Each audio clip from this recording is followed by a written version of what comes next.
আমি আমার সকল ভাইদেরকে সজাগ দৃষ্টি রাখতে বলবো, ইমানদারেরা বোকা হবে না, ইমানদারেরা সচেতন থাকবে। আর ইমানদারদের বিজয়ী পতাকা আল্লাহ পাক তাদের হাতের মধ্যে উঠায় তখন দেবেন যখন ইমানদাররা এই কোরআনকে আর নবীর সুন্নাতকে মজবুতভাবে আঁকড়ায় ধরে রাখতে পারবে। আমাদের দুর্বলতা কিসের, আমাদের ভয় কিসের? জনসংখ্যা বেশি, এটা আমাদের শক্তি নয়, আমাদের শক্তি হলো ঈমান। আমরা তো সেই নবীর উম্মত, সে আদর্শ আমরা বিশ্বাস করি। বদর প্রান্তে ৩১৩ জন নিরস্ত্র সাহাবীকে যদি আল্লাহ রাব্বুল আলামিন ১০০০ সশস্ত্র ক্যাডারের বিরুদ্ধে বিজয় দান করতে পারেন, করাতে পারেন, তাহলে আল্লাহ পাক আমাদেরকে অবশ্যই সাহায্য করতে পারে যদি ঈমানটা আমাদের তাদের মতো থাকে। আমাদের তো ভয় নাই, কাসরাত দেখে, অধিক জনসংখ্যা দেখে এখানে আমাদের তৃপ্তির ঢেকুর তোলার কোনো কারণ নাই। জনসংখ্যা দিয়ে মুসলমান কখনো বিজয় লাভ করেনি, ঈমান দিয়ে বিজয় লাভ করেছে। এই জন্য আমি যুব সমাজকে আহ্বান জানাবো, সমস্ত গার্জিয়ানদেরকে আহ্বান জানাবো, মা বোনদের কানে আমার আওয়াজ যাচ্ছে, তাদেরকে আহ্বান জানাবো, ফিরে আসুন আল্লাহর কোরআনের দিকে। কোরআনের প্রত্যেকটা বিধানকে মানার চেষ্টা করুন, বোঝার চেষ্টা করুন, আমল করার চেষ্টা করুন।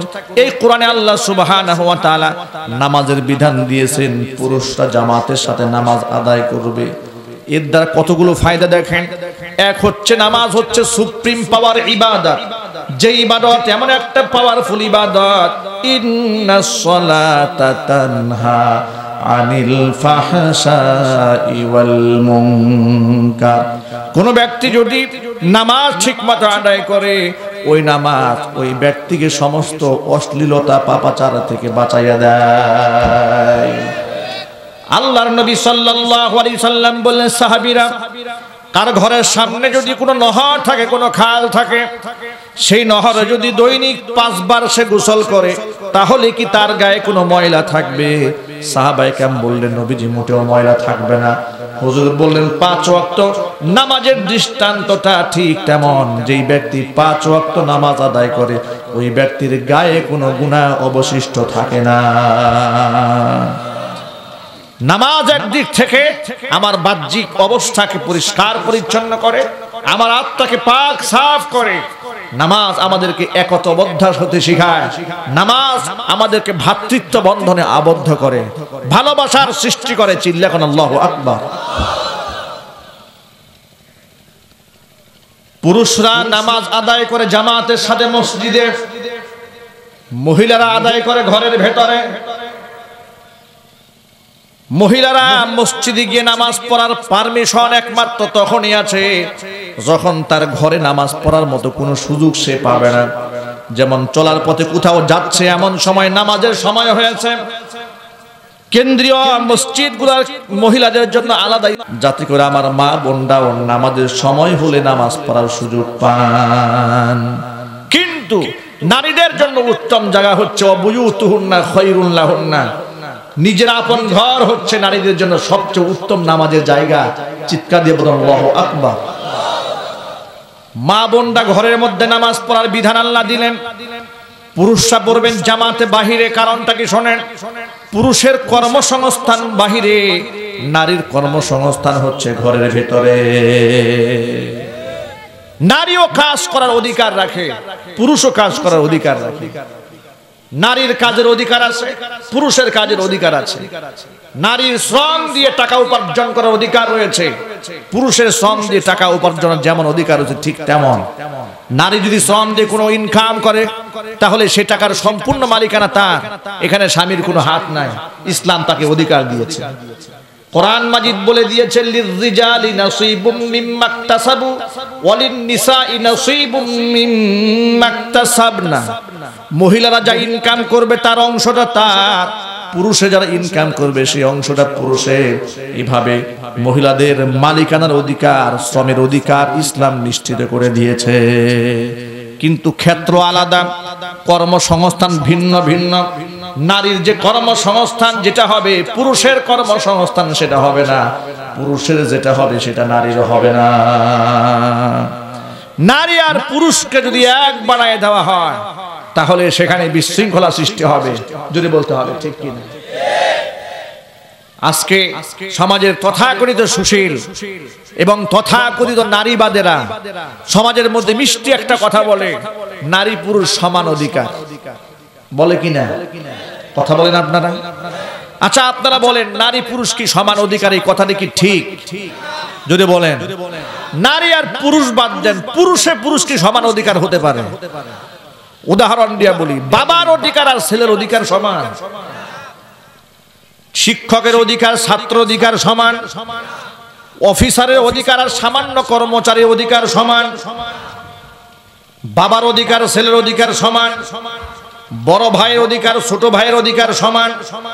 যদি আপনি বলেন হ্যাঁ সব জায়গায় সমান করতে হবে, তাহলে মায়ের গর্ভ থেকে যে বাচ্চা এসেছে আর একটা বাচ্চার বয়স হলো 10-15 বছর, যেই ব্যক্তির বয়স 10-15 বছর হয়ে গেছে সে শাকসবজির সাথে সাথে মাছ ঘুষ খেতে পারে, কিন্তু সবেমাত্র যে বাচ্চা দুনিয়াতে এসেছে, এখন যদি বলেন না সমান অধিকার, একে যেমন গরু গোশত আধা কেজি খেয়েছে ওর জোর করে খাওয়ান, কি বলেন? এই শিশু বাচ্চাকে আধা কেজি গরু গোশত খাওয়ালে এর অবস্থা কি হবে? বাঁচবে না মরবে? বাঁচবে না মরবে? মরে যাবে। এই জন্য অধিকার সমান নয়, কি বলতে হবে তাহলে? ন্যায্য অধিকার। কথা বলেন ঠিক কিনা? যিনি যতটুকুন প্রাপ্য তাকে ততটুকুন দাও। নারী আর পুরুষ বৈজ্ঞানিক ভাবেও 50-50 পার্থক্য রয়েছে, 50% ডিফারেন্স রয়েছে নারী আর পুরুষের মধ্যে। বিধানগত দিক থেকেও আল্লাহ সুবহানাহু ওয়া তাআলা নারী পুরুষের বিরাট ব্যবধান করে দিয়েছেন। যেমন উদাহরণ সহ বলে দেই আপনাদেরকে, শোনেন। কোরআন মাজিদের নারী পুরুষের হজের বিধান আছে না নাই? কথা বলেন না। ওয়ালিল্লাহি আলান নাসি হিজ্জুল বাইতি মান ইসতাতা ইলাইহি সাবিলা।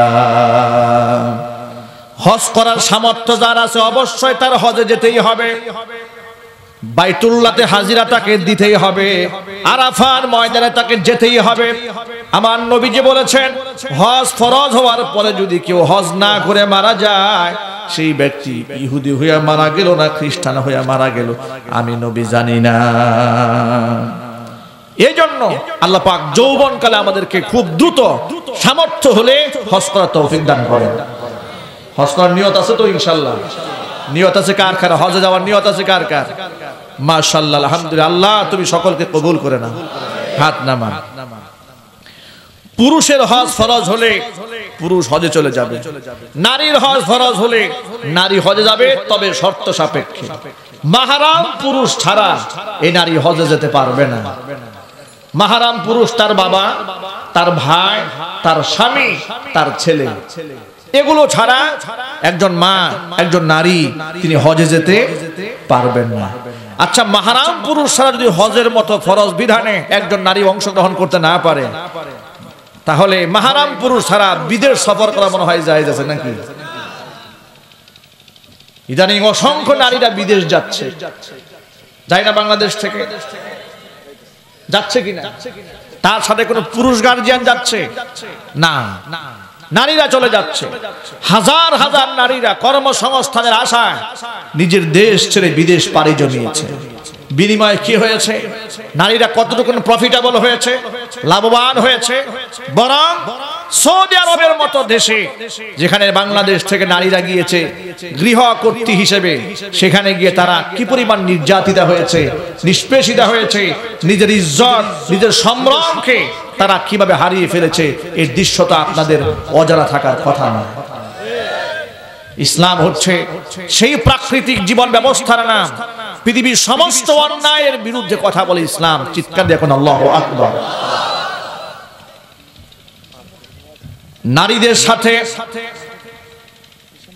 সৌদি আরবে যখন নারীরা গিয়েছে, ঘরের কাজের বুয়া হিসেবে যখন সেখানে গিয়েছে, তারা বাবার কাছেও নির্যাতিত হয়েছে, ছেলের কাছেও নির্যাতিত হয়েছে।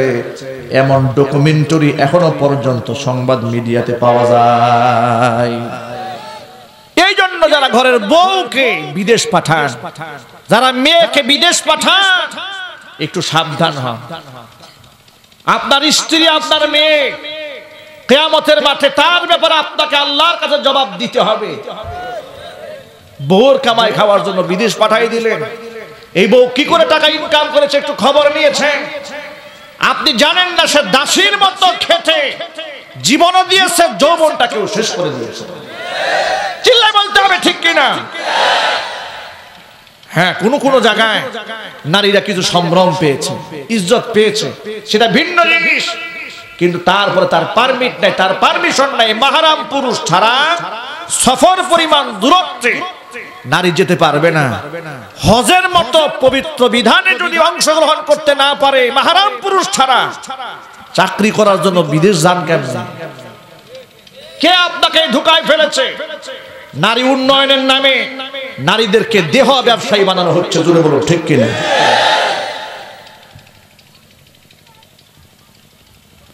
নারীদের কর্মসংস্থান আলাদা, পুরুষের কর্মসংস্থান আলাদা।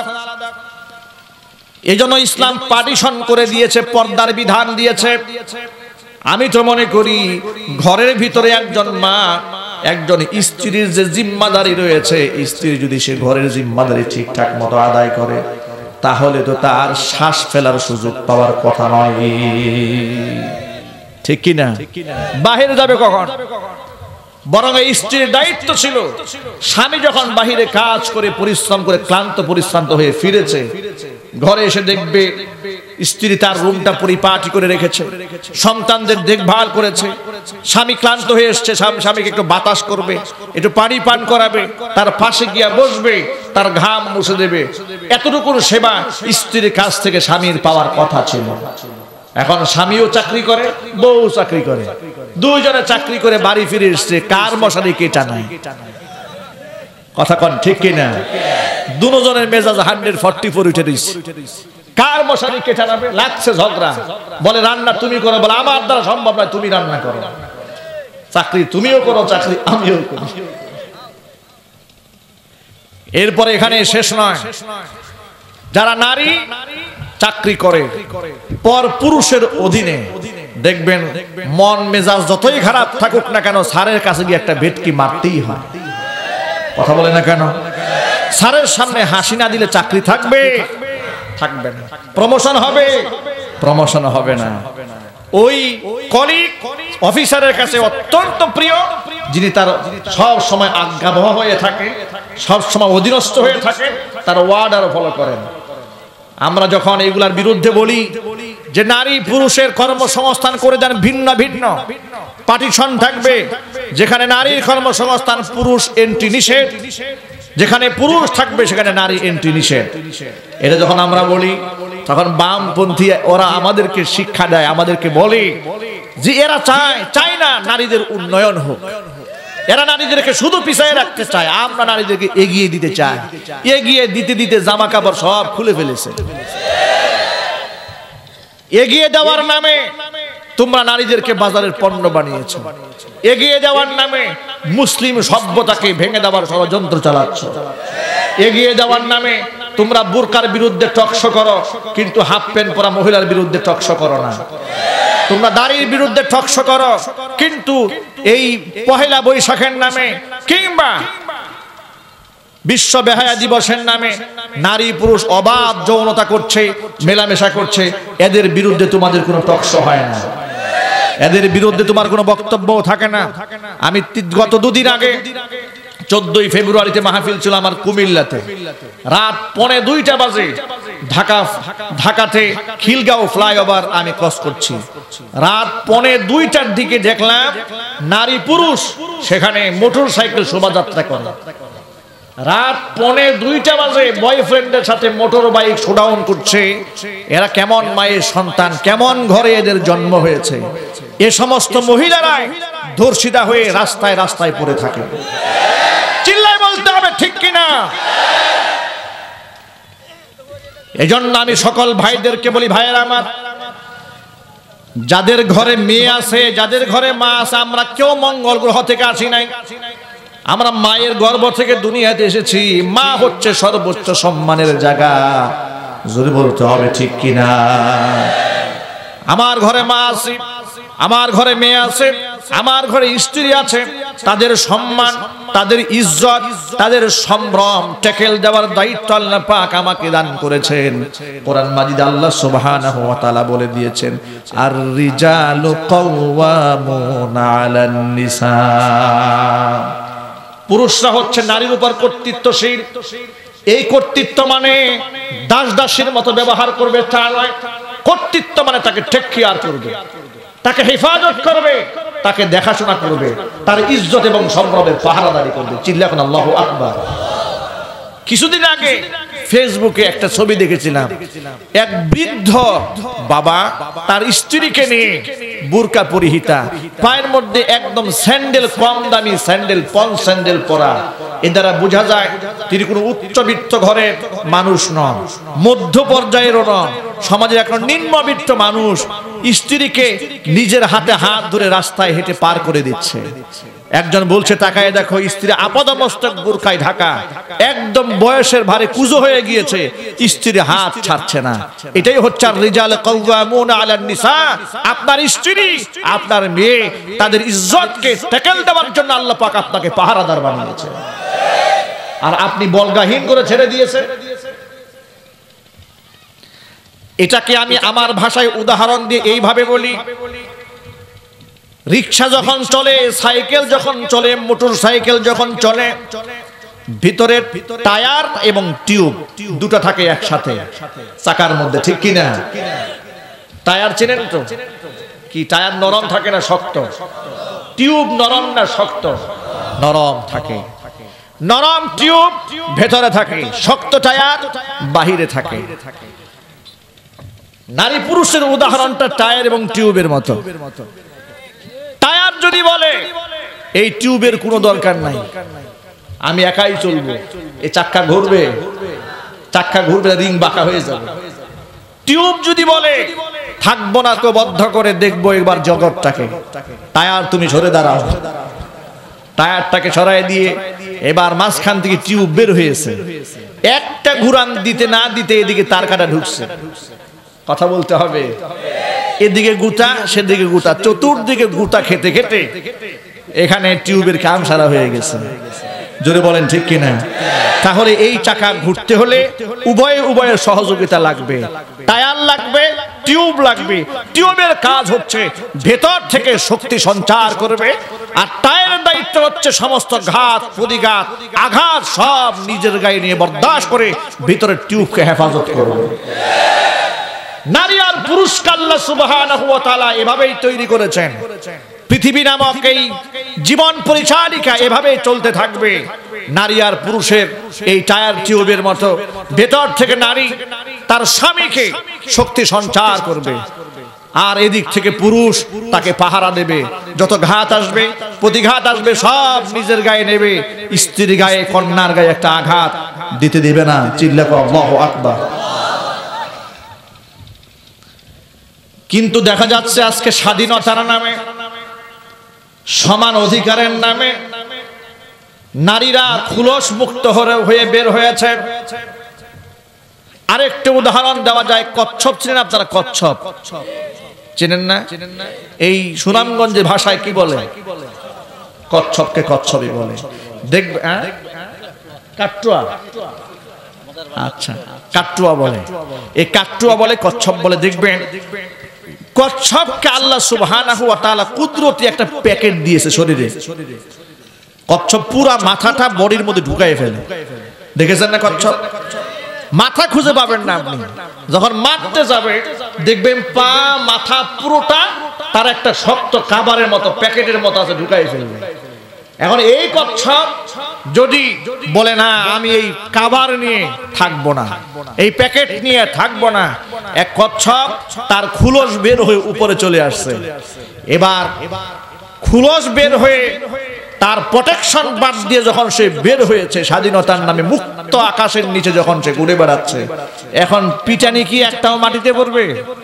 আর চিল্লাই বলতে হবে, আর মাটিতে পড়বে না।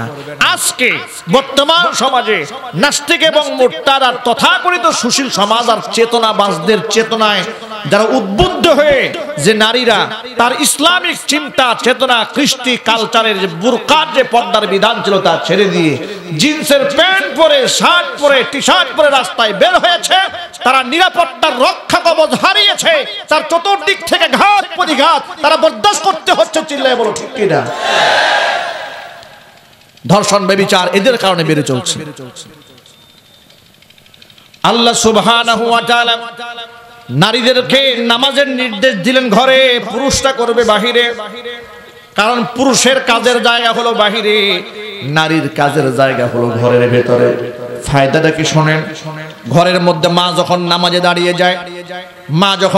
দাঁড়িয়ে যায়, ছোট্ট ছোট্ট মাসুম বাচ্চারা দেখবেন ডাক না দিতেও মায়ের পাশে যায়, নামাজে দাঁড়িয়ে যায়।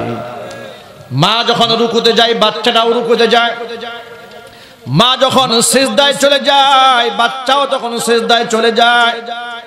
মায়ের দেখা দেখি বাচ্চা নামাজি হয়ে যায়, বাচ্চার মধ্যে তাওহীদের বীজ ঢুকে যায়। জোরে বলেন সুবহানাল্লাহ। এই জন্য যত ভাইরা এখানে এসেছেন, মা বোনদের কি ইবাদত করার মতো সুযোগ দিতে হবে। এত ব্যস্ত রাখবেন না ঘরের বউকে, উনি ফরজ নামাজ পড়ার সময় পায় না, এমন যেন না হয়। যদি আপনার সামর্থ্য থাকে তাহলে আপনার স্ত্রীকে সাহায্য করার জন্য কাজের বুয়া রেখে দেবেন, তাকে হেল্প করার জন্য কর্মচারী রেখে দেবেন, যাতে করে তিনি ইবাদত করার সুযোগ পান। এই সামনে রমজান আসতেছে, এই কথাটা বলার পেছনে বড় কারণ হচ্ছে মা বোনরা রমজানের ইফতারির জন্য আর রাতের আইটেম পাকাতে গিয়ে এত ব্যস্ত, এক পারা কোরআন শরীফ পড়ার সময় পায় না। কথা বলে না কেন? বাস্তবতা আছে না নাই? ইফতারের সময় 50 আইটেম, 40 আইটেম, 20 আইটেম, 10 আইটেম করতে হবে। ইফতারের পূর্ব মুহূর্ত হচ্ছে দোয়া কবুল হওয়ার সময়। আইটেমের ঠেলায় আল্লাহর কাছে দোয়া করতেও সময় নেই। কে বলেছে আপনাকে এতগুলো আইটেম করতে? রোজার মানেই তো আপনি ভুলে গিয়েছেন। আবার কেউ কেউ বলে রমজান মাসে ইফতার করে যত খান কোনো হিসাব নাই। এই কথা যে কোথায় পাইছে আল্লাহ জানে। যত মনে চায় তত খান, কোনো হিসাব নাই। লা তুসআলুনা আন হাযান নাঈম ইয়াউমাল কিয়ামা। নবী করিম সাল্লাল্লাহু আলাইহি ওয়াসাল্লাম ক্ষুধার যন্ত্রণায় একদিন ঘরে থাকতে পারেন নাই। আল্লাহু আকবার বলেন। রহমতের নবী, মায়ার নবী এত ক্ষুধার্ত হয়েছেন, ক্ষুধার যন্ত্রণায় এশারের নামাজের পরে নিজের ঘর থেকে বের হয়ে চলে এসেছেন। এসে দেখেন হযরত আবু বকর সিদ্দিক রাদিয়াল্লাহু তাআলা আনহু বাহিরে।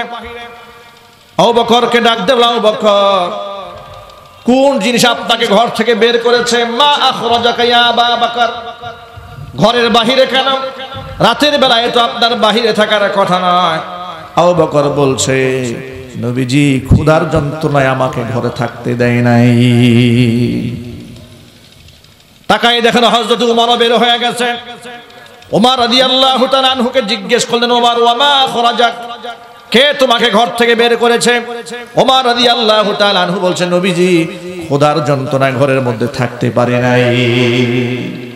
আল্লাহর নবী বললেন, আমি আল্লাহর কসম করে বলি, যেই জিনিস আবু বকর ওমর তোমাদেরকে ঘরে থাকতে দেয় নাই, আমি নবীকেও ওই জিনিস ঘরে থাকতে দেয় নাই। নবীজি আবু বকর এবং ওমরকে সাথে নিয়ে আনসারী একজন সাহাবীর বাড়িতে গেলেন। ঘরের দরজায় নক করার পর ঘরের ভেতর থেকে জবাব দেওয়া হলো, ইয়া রাসূলুল্লাহ, আমার স্বামী এখনো বাড়ি ফিরে নাই। নবীজি সাল্লাল্লাহু আলাইহি ওয়াসাল্লাম কিছুক্ষণ অপেক্ষা করলেন। ওই সাহাবী বাড়ি ফিরে আসলেন। এসে দেখেন তার বাড়িতে হযরত আবু বকর, হযরত ওমর, বিশ্বনবী মুহাম্মদ রাসূলুল্লাহ সাল্লাল্লাহু আলাইহি ওয়াসাল্লাম, তিনজন মেহমান। সাহাবী আনন্দে আত্মহারা হয়ে গেলেন। খাসি জবাই করলেন, খাসির গোশত ভুনা করে হুজুরের সামনে পেশ করলেন, আবু বকরের সামনে পেশ করলেন, ওমরের সামনে পেশ করলেন। নবীজি তার মেহমানদারি গ্রহণ করছে। আর ওই সাহাবী বলছে, ইয়া রাসূলুল্লাহ, আমি আল্লাহর শপথ করে বলতে পারি, আমার বাড়িতে যত মুআজ্জাজ মেহমান আজকে হাজির হয়েছে, পৃথিবীর কারো বাড়িতে এত দামি মেহমান নাই। হুজুর খাবার খেলেন, আবু বকর খেলেন, ওমর খেলেন। খাওয়ার পর রাসূল উভয় সাহাবীকে ডাক দিলেন, আবু বকর, ওমর, লা তুসআলুনা আন হাদান নাঈমি ইয়াউমাল কিয়ামা। এই যে নিয়ামত আজকে গ্রহণ করলে, এই যে খাবার গ্রহণ করলে, এই নিয়ামতের ব্যাপারে কিয়ামতের ময়দানে অবশ্যই আল্লাহর কাছে তোমাদেরকে জিজ্ঞেস করা হবে। একটুখানি ভাবেন ভাইয়েরা আমার, ক্ষুধার যন্ত্রণায় ঘরে থাকতে না পেরে অন্যের বাসায় গিয়ে সামান্য একটু খানা খেলেন, এই নিয়ামতের প্রশ্ন যদি কিয়ামতের মাঠে আমাকে করা হয়, আল্লাহ রাব্বুল আলামিন আমাদেরকে এত সুস্থতা দিলেন, রিজিক দান করলেন, কিন্তু আমরা কোন পর্যায়ে আছি? আমরা কি একটা ভার ভেবে দেখেছি আমাদের সব আমলের হিসাব আল্লাহর কাছে দিতে হবে? আমি এর দ্বারা শুধু বুঝাতে চেয়েছি, আমরা যত ভালো ভালো খাবার খাই না কেন, সমস্ত কথাগুলো আল্লাহর সামনে একদিন জবাব দিতে হবে। এই জন্য ঘরের মধ্যে মা আছে, বোন আছে, স্ত্রী আছে, রমজান মাসে তারা যেন বেশি বেশি কোরআন তেলাওয়াত করতে পারেন, বেশি বেশি নামাজ পড়তে পারেন, তাসবিহ তাহলিল করতে পারেন, এই সুযোগটা আমাদেরকেই করে দিতে হবে। আমাদেরকে বলতে হবে, আমার জন্য 10 আইটেমের কোনো প্রয়োজন নাই, তুমি শুধু শুধু কষ্ট করে আমার জন্য 20 আইটেম কেন করো, 10 আইটেম কেন করো, 2টা আইটেম করো, 1টা আইটেম করো, এটা দিয়ে আমরা ইফতার করব। বেশি সময়টা তুমি ইবাদতের মধ্যে কাটিয়ে দাও। এভাবে মা বোনদেরকে, নারীদেরকে ইবাদত করার সুযোগ করে দিতে হবে। পারবো না ইনশাআল্লাহ? যদি বলুন না পারবো না ইনশাআল্লাহ, আল্লাহ যেন তৌফিক দান করে, জোরে কোন আমিন। নারীরা নামাজ পড়বে ঘরে, পুরুষ পড়বে কোথায়? পুরুষ পড়বে কোথায়? মসজিদে। অসংখ্য ভাইরা এখানে এসেছেন, সজ্ঞানে স্বইচ্ছায় আমরা নামাজও তরক করব না, জামাতও তরক করব না ইনশাআল্লাহ। রাজি আছি না আমরা ইনশাআল্লাহ? নামাজের মতো একটা গুরুত্বপূর্ণ ইবাদত, এটা আমাদের ঠিক রাখতে হবে। 1 নাম্বার, নামাজের মাধ্যমে আত্মা পরিষ্কার হবে, দেহ পরিষ্কার হবে, আমি আমার জীবনটাকে সুশৃঙ্খল বানায় ফেলবো, আমি আল্লাহ পাকের মাহবুব বান্দায় পরিণত হয়ে যাব। সমস্ত অশ্লীলতা নামাজ থেকে আমাকে বাঁচাইয়া দেবে, নামাজ আমাকে বাঁচাইয়া দেবে। নামাজের গুরুত্ব অপরিসীম, এই গুরুত্ব যেমন পুরুষের তেমন নারীর। এজন্য আমাদের দায়িত্ব হচ্ছে যে আমরা নামাজ পড়লাম, ঘরের মানুষ নামাজ পড়েছে কিনা তার খোঁজ খবর নেওয়ার দরকার নাই, নাকি না? দরকার আছে, অবশ্যই দরকার আছে। আল্লাহ তুমি আমাদের মা বোনদেরকেও নামাজি বানাও, জোরে কোন আমিন। আরো চিল্লা বলেন আল্লাহুম্মা আমিন। নামাজের ব্যাপারে যত্নবান হওয়ার কথা বললাম। কোরআনে কারীম আমাকে যে জিন্দেগি উপহার দিয়েছে, জীবনটা হলো সুন্দর পবিত্র। নামাজের ইবাদতের সাথে সাথে শিরিক মুক্ত ঈমান রাখতে হবে, ঈমানের মধ্যে কোনো প্রকার ভেজাল রাখা যাবে না। আল্লাহর প্রতি পূর্ণ আস্থা বিশ্বাস থাকার পরে কোনো প্রকার বাতিল আগ্রাসন যেন আমার কলিজার মধ্যে শিরিক ঢুকাতে না পারে। আল্লাহ যেন আমাদের ঈমানকে খালেস বানায় নেন, জোরে কোন আমিন। আমি অত্যন্ত দুঃখ এবং পরিতাপের সাথে একটা কথা বলে ফেলি, আমরা যখন আপনাদেরকে নামাজের তালিম দেই, পর্দার কথা বলি, ইসলামিক কালচারের কথা বলি, তখন এই কথাগুলো সমাজের মধ্যে প্রচারিত না হয়, তার ষড়যন্ত্র করা হয়। কিন্তু আশ্চর্যের ব্যাপার হলো, ঘরে ঘরে মিডিয়ার মাধ্যমে, পত্রিকার মাধ্যমে আর নানা ধরনের পুস্তকাদির মাধ্যমে মুসলমানদেরকে মুশরিক বানায় দেওয়ার জন্য একটা শ্রেণী ষড়যন্ত্র চালিয়ে যাচ্ছে। একটা প্রমাণ আপনাদের হাতে আমি তুলে দেই। আজকে তো পূজার দিন, ঠিক কিনা? আজকে সরস্বতী পূজা না? এই পূজা উপলক্ষে বিভিন্ন সরকারি কলেজে নোটিশ টানানো হয়েছে। আজকে আমি আপনাদের সুনামগঞ্জে আসার পথেও দেখেছি স্কুলের মাঠে পূজা মণ্ডপ সাজানো হয়েছে। শুধু এই জায়গাতে নয়, আপনারা, আমি জানি না এটা কেন হচ্ছে, গোটা বাংলাদেশের সরকারি ফিল্ডগুলোকে পূজার জন্য দখল করা হয়েছে। কারণটা, আপনি মাহফিল করতে পারবেন ওই মাঠে, করতে পারবেন না, কিন্তু ওখানেই পূজা হচ্ছে। তারা তাদের পূজা করুক, আমাদের কোনো অসুবিধা আছে? আপত্তি নেই, কিন্তু আপত্তি এক জায়গায় আছে। সেটা কোনটা শোনেন? সেটা হলো মাহফিল করতে গেলে হাজারো বিপত্তি, হাজারো প্রশ্ন, হাজারো শর্ত সাপেক্ষ। স্বাস্থ্য মন্ত্রণালয়ের অধীনে গণস্বাস্থ্য অধিদপ্তরের একজন ডাক্তার, ডাক্তার আব্দুর রহিম, তার নাম আপনাদের ভুলে যাওয়ার কথা নয়, যিনি কিছুদিন আগে তার অধীনস্থ মেয়েদেরকে বলেছিলেন, যারা মুসলিম নারীরা আমার অধীনস্থ আছো, তারা হিজাব পরে অফিসে আসবে, পুরুষ যারা আছো টাকনুর উপরে কাপড় পরবে। এ কথা তিনি বলেছিলেন কিনা? এটা নিয়ে অনেক চর্চিত হয়েছে, আলোচনা হয়েছে, সমালোচনা হয়েছে, টকশো হয়েছে, মিডিয়া ফাটিয়ে ফেলা হয়েছে। সর্বশেষ আল্লাহর এই বান্দা কেন তিনি নারীদেরকে হিজাবের কথা বললেন, পুরুষদেরকে টাকনুর নিচে কাপড় টাকনুর উপরে কাপড় পরতে কেন বললেন? এই অপরাধে তাকে নিঃশর্ত ক্ষমা চাইতে বলা হয়েছে। তিনি ক্ষমা চেয়েছেন, এখানে শেষ হয় নাই। ক্ষমা তো চেয়েছেন, এই নোটিশ নামিয়ে ফেলেছেন, এখানে শেষ হয় নাই। তাকে তার দায়িত্ব থেকে ওএসডি করে দেওয়া হয়েছে। তাকে বলা হয়েছে এটা বাংলাদেশ, এটা ধর্মনিরপেক্ষ দেশ, এগুলা হচ্ছে তালিবানি শিক্ষা। উনি তালিবানি শিক্ষা দিয়েছে। নাউজুবিল্লাহ বলতে ইচ্ছে করলো না। ইসলামের কথা একজন সরকারি অফিসার বলেছে। আমি তো মনে করি বর্তমান সমাজ যেখানে সুদ, ঘুষ, জিনা, ব্যভিচার, দুর্নীতিতে সমাজের রন্ধে রন্ধে ভরা, সেখানে ডাক্তার আব্দুর রহিম হচ্ছে বাংলাদেশের মধ্যে একটা নিয়ামত সমতুল্য একজন অফিসার, ঠিক কিনা? তাকে জিজ্ঞেস করা হলো, আপনি পুরুষদেরকে টাকনুর উপর কাপড় পরতে বললেন কেন, মেয়েদেরকে হিজাব পরতে বললেন কেন? তিনি বললেন, একজন অফিসার হিসেবে, মুসলমান হিসেবে জাহান্নামের আগুন থেকে বাঁচাবার জন্য নির্দেশ দিয়েছিলাম।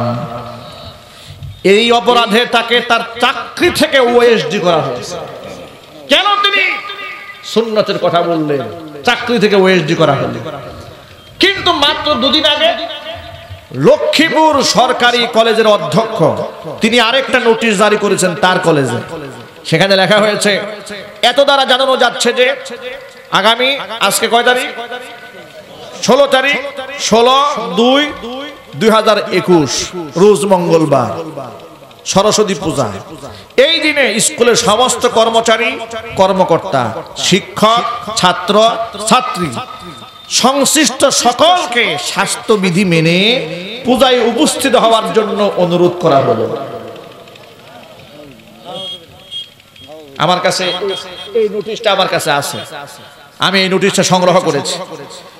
গভর্নমেন্টের পেডে 95% মুসলমানদের দেশে পূজা মণ্ডপে যাওয়ার জন্য একজন মুসলমান যদি কেউ ডাক দেয় পূজায় যাওয়ার জন্য, আল্লাহর কসম ও মুসলমান থাকে না, সে মুরতাদ হয়ে যায়, সে মুরতাদ হয়ে যায়। এই জন্য সকল ভাইদেরকে বলি, বহুত ষড়যন্ত্র চলছে দেশের মুসলমানদের ঈমান নিয়ে। স্কুলে, কলেজে, ভার্সিটিতে, অফিসে, আদালতে সর্বত্র শিরকিয়াতের ছড়াছড়ি। দাড়ি টুপির বিরুদ্ধে ষড়যন্ত্র, মাদ্রাসা মসজিদের বিরুদ্ধে ষড়যন্ত্র, আলেমদের বিরুদ্ধে ষড়যন্ত্র। যে আলেম দেশের অনাচারের বিরুদ্ধে, অন্যায়ের বিরুদ্ধে তাফসীর মাহফিলে, কোরআনের মাহফিলে প্রতিবাদ জানায়, তার কণ্ঠটাকে কন্ট্রোল করা ষড়যন্ত্র চালানো হয়। বলা হয় ইনি উস্কানিমূলক কথাবার্তা বলেন। কথা বলেন ঠিক কি না? উনি উস্কানিমূলক কথাবার্তা বলেন, রক্ত গরম হয়ে যায় এমন বক্তব্য দেন। কিন্তু উস্কানিটা যে কিসের বিরুদ্ধে দেয় ওটা আর বলে না। আমার প্রশ্ন হলো, আমি যখন দেখব আমি আমার ঈমান নিয়ে বাঁচতে পারি না, আমি যখন দেখব আমার জাতিকে শিরকের মধ্যে ঢুকায় দেওয়া হচ্ছে, তখন কি একজন আলেমের দায়িত্ব নয় তার প্রতিবাদ করা? কথা বলে না কেন? দায়িত্ব নয় কি? অবশ্যই তার দায়িত্ব। যদি সে পালন না, হাদিয়া তো পাওয়ার আশায় যে এই কথা বললে তো আমার হয়তো আগামী বছর দাওয়াত নাও হইতে পারে, হাদিয়া তোহফা নাও আসতে পারে, এই চিন্তা চেতনা লালন করে অনেক আলোচকের আছে হকের কথা মানুষের সামনে বলে না। কোরআন মাজিদে আল্লাহ রাব্বুল আলামিন তাদের ব্যাপারে বলে দিয়েছেন, ইন্নাল্লাযীনা ইয়াকতুমুনা মা আনজালাল্লাহু মিনাল কিতাবি ওয়া ইয়াশতারুনা বিহি সামানান ক্বালিলা উলাইকা মা ইয়াকুলুনা ফি বুতুনিহিম ইল্লান নার ওয়া লা ইউকাল্লিমুহুমুল্লাহু ইয়াওমাল কিয়ামাতি ওয়া লা ইউযাক্কিহিম ওয়া লাহুম আযাবুন আলীম। নিশ্চয় যারা আমার নাজিলকৃত আয়াতকে লুকায়ে রাখে, হকের কথাগুলোকে, আমার আয়াতগুলোকে মানুষের সামনে আড়াল করে রাখে, লুকায়ে রাখে, জানার পরেও বলে না, বিনিময়ে তারা দুনিয়ার সামান্য স্বার্থ ভোগ করে, সামান্য কিছু টাকা পয়সা পায়। আমার আল্লাহ পাক বলেন তারা মুখ দিয়ে তো খাবার খায় না, মুখ দিয়ে যেটা খায় সেটা হচ্ছে জাহান্নামের আগুন। ওদের সাথে কিয়ামতের মাঠে আমি আল্লাহ কথা বলবো না, ওয়ালা ইউযাক্কিহিম, এদের সাথে আমি কোনো এদের আত্মাকে পরিশুদ্ধ করব না। ওয়ালাহুম আযাবুন আলীম, যন্ত্রণাদায়ক সাজা এদের জন্য রয়েছে। এই জন্য আমরা যখন দেখতে পাই আমার মুসলমান ভাইদেরকে পেটের মধ্যে দাওয়াত দিয়া শিরকের মধ্যে নেওয়া হয়, অবশ্যই তার প্রতিবাদ করা আমার জন্য ফরজ হয়ে দাঁড়ায়। ও যুবক ভাইয়েরা আমার, এজন্য বলি অন্যায় যেখানে প্রতিরোধ সেখানে। ওরা তো চেয়েছিল মাদকের মাধ্যমে যুবকদেরকে ধ্বংস বানায় দেবে, কিন্তু কোরআনের তাফসীর মাহফিল ওয়াসিলায় আলেমদের বয়ানের কারণে এই যুব সমাজ ইসলামের দিকে এগিয়ে আসতেছে। আমি যুবকদেরকে আহ্বান জানাবো, যুবক ভাইরা আমার, এই মাহফিল থেকে নিজেরা দৃঢ় প্রত্যয় গ্রহণ করতে হবে, মৃত্যু পর্যন্ত আমি আমার নবীর সুন্নতের বিরোধিতা করব না। রাজি আছেন কিনা দু হাত দেখতে চাই, রাজি আছেন কিনা দু হাত দেখতে চাই। আমি আমার যুবক ভাইদেরকে হাত নামান, ছোট্ট একটা কথা বলছি, মনে রাখবেন মৃত্যু পর্যন্ত আপনি যখন সুন্নতের পথে আসবেন, ইসলামের পথে আসবেন, আপনার বন্ধু বান্ধব আপনাকে হিট করে কথা বলবে, আঘাত দিয়ে কথা বলবে, তার বাস্তব প্রমাণ যখন মুখের দাড়িটা আপনি ছেড়ে দেবেন, দেখবেন এমন হতে পারে আপনার ঘরের মা, আপনার বাবা, আপনার স্ত্রী, আপনার ভাই আপনার বিরুদ্ধে কটাক্ষ করে কথা বলতে পারে। বাস্তবতা আছে কিনা? বলতে পারে। আপনার বন্ধু বান্ধব আপনাকে বলবে তোকে তো মোল্লা মোল্লা লাগে, তুই মৌলবী হয়ে গেলি, নানা ধরনের বাজে উঠতে আপনাদেরকে করবে।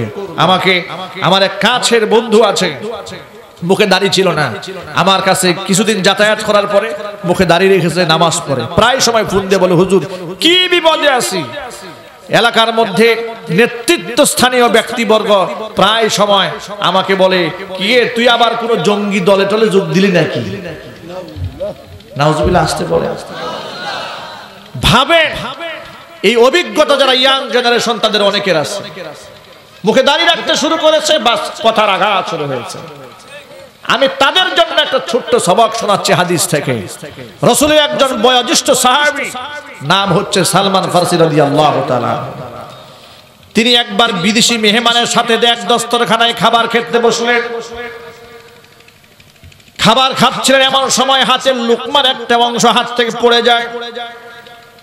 হযরত সালমান ফারসি রাদিয়াল্লাহু তাআলা আনহু লুকমার অংশটা পরিষ্কার করে আবার যখন খেয়ে ফেললেন, পাশের সাথী তাকে বললেন আপনি তো এই কাজটা এখানে না করলেও পারতেন। আপনি বিদেশি মেহমানের পাশে বসে খানা খেতে বসেছেন, তারা তো এটাকে দোষের মনে করে, আইব মনে করে। তারা মনে মনে ভাববে আরে এই মুসলমান কত ছোট লোক, সামান্য একটু খাবার পড়ছে এটাও উঠায় খাওয়া শুরু করেছে। ভাইরা, খাবার যখন খাবেন হাড়ের গোশতগুলো পরিষ্কার করে চিবিয়ে খাওয়া সুন্নাত। চিল্লা করে সুবহানাল্লাহ। খাবারের প্লেটটা চেটে পুটে খাওয়া সুন্নাত। একজন আলেম হোটেলে খেতে বসেছেন, দাড়ি টুপি দেখলে কিছু লোকের অ্যালার্জি শুরু হয় কিনা? হয় কিনা? একটু খোঁচা দিয়ে থার্ড পারসন হয়ে দুই একটা কথা বলতে তার মনে চায়। তো তিনি খাচ্ছিলেন, খানা খাওয়ার সময় হাড় গুড়গুলো খুব চিবায়া খাচ্ছে। আরেক ভদ্রলোক টাই টুই শুট টুট পরা, তিনি বসে চা খাচ্ছে আর ধূমপান করছে, বিড়ি পান করছে। হুজুরকে ইঙ্গিত করে বললেন হুজুর আপনার এলাকার বিড়াল আর কুকুরে কি খায়? ইঙ্গিত করলেন ওই দিকে যা আপনি যে এই হাড়গুলো সব খেয়ে ফেলছেন, বিড়াল খাবে কি কুত্তায় খাবে কি? এটা তিনি হিট করলেন হুজুরকে, কেন তিনি চেটে পুটে খাচ্ছেন? হুজুর খুব চালাক, তিনি জবাব দিলেন আমার এলাকার বিড়াল আর কুকুরে চার সিগারেট খায়।